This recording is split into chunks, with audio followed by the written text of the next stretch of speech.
ମନ୍ଦିର କବାଟ ଭାଙ୍ଗି ପଶିଲେ 22 ପାହାଚ ଚଢ଼ିକି ଗଲେ ଭିତର ବେଢ଼ାରେ ଯାଇ ପଶିଲେ ରତ୍ନ ଭଣ୍ଡାର ଖୋଲି ସେ ଦେଲେ ରତ୍ନ ଛୁଇଁବାକୁ ହାତ ବଢ଼ିଲା ସମୟ ସେଇଠି ଅଟକି ଗଲା ଶଙ୍ଖ ବାଜିଲା ଚକ୍ର ବୁଲିଲା ମାଟି ଆକାଶ ସବୁ ଥରିଲା ଆଖିରେ ଅନଳ ମୁହଁରେ ଶାନ୍ତି ରୌଦ୍ର ରୂପ ଦେଖି ସବୁ ଥରନ୍ତି ଧୀରେ ଧୀରେ ବପୁ ଏତେ ବଢିଲା ଘର ପୁରୀ ଗଲା ଜାଗା ନ ହେଲା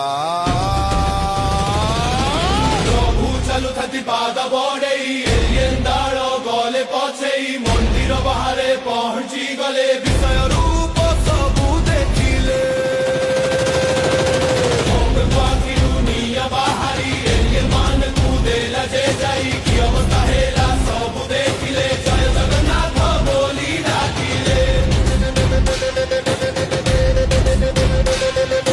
ଯୁଗ ପରେ ଯୁଗ ବଦଳି ଯିବ ମତରେ କୁରି ସେମିତି ଥିବ ଜିଅନ୍ତା ଠାକୁର କଳି ଯୁଗରେ ଲୀଳା କରୁଥାନ୍ତି